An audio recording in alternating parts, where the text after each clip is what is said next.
Here are 12 things that most people misunderstand about K-pop companies. Whether you think they're evil or not, finish this video and drop your comment down below. First, are all K-pop companies bloodsuckers? Alright, let's talk about the elephant in the room. The whole K-pop companies are evil thing because idols only get 15 to 30% of the money. Not to mention when Idol divided those cut for 4 to 5 member, each one only get 4 to 8% from the entire profit. I get it. It sounds bad, right? You see your favorite idol on a world tour, sold out merch, trending on every chart, and then find out they barely get a slice of the pie. But if you actually look behind the scenes, it makes a lot more sense.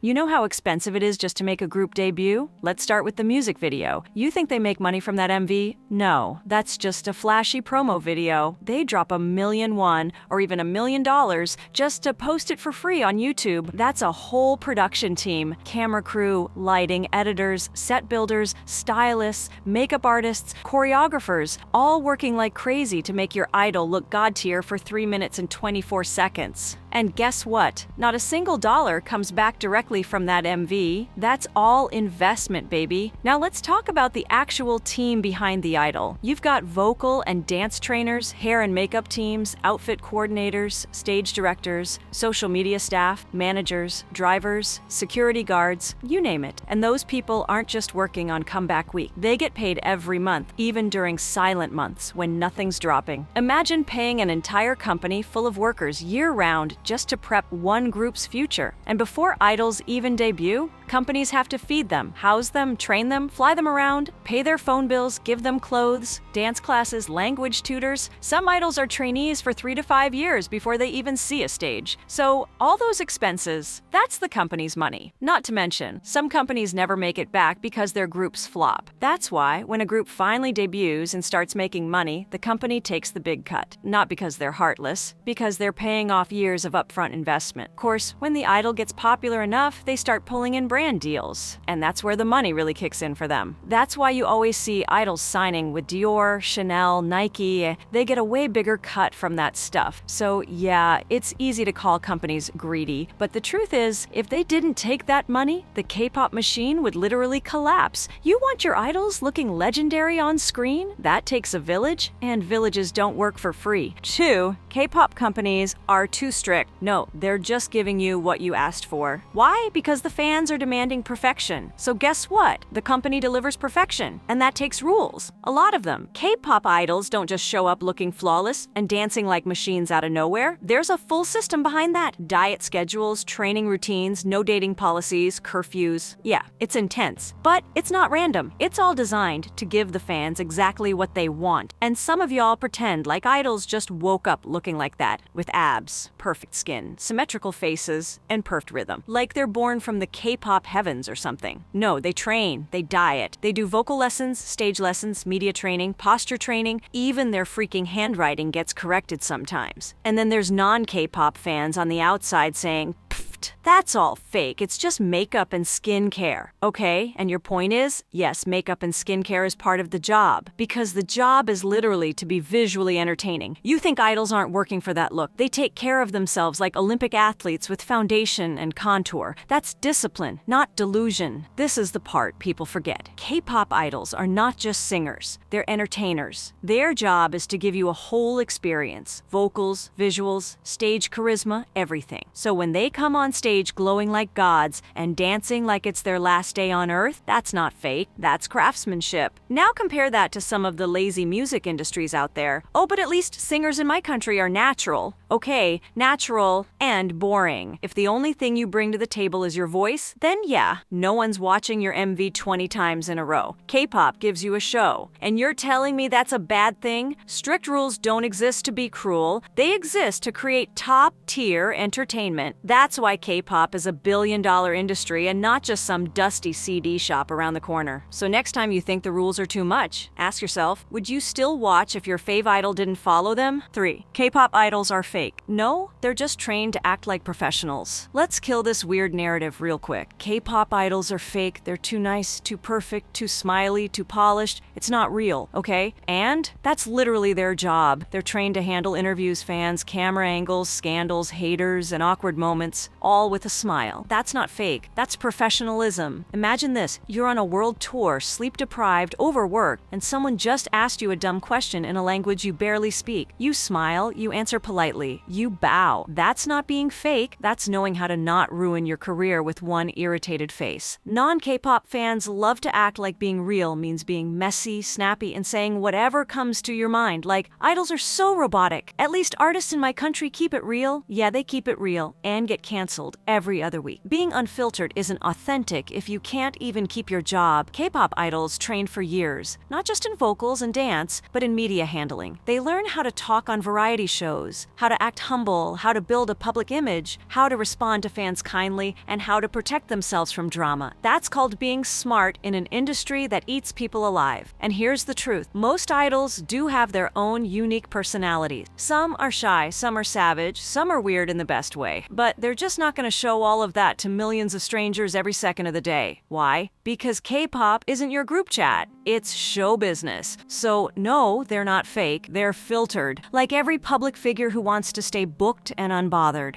4. K-pop companies abandon idols after the contract ends. That's not true. It's usually about money and pride. People love to say, the company just ditched them. They used them and threw them away. But it's way more complicated than that. Remember how I said idols only get like 15% to 30% of the total income while the company takes the rest? Yeah, sounds unfair at first. But now imagine the idol becomes big, gains millions of fans, and suddenly they're like, hey CEO, if you want me to stay, I want a bigger cut. I'm not some unknown trainee anymore. I am the brand now. I deserve 50%, maybe 60%. And from their point of view, that's valid. But here's the issue. Most companies can't afford that, especially if the idol's already past their peak. Harsh truth, but K-pop popularity does decline after a while, unless you're a legend tier group like Blackpink or BTS. If you're just a mid-tier group or had 1 or 2 successful eras but didn't fully break through internationally, you're not pulling in the same revenue anymore. So the company's thinking, how do I give you more money when you're making less money than before? And that's where things fall apart.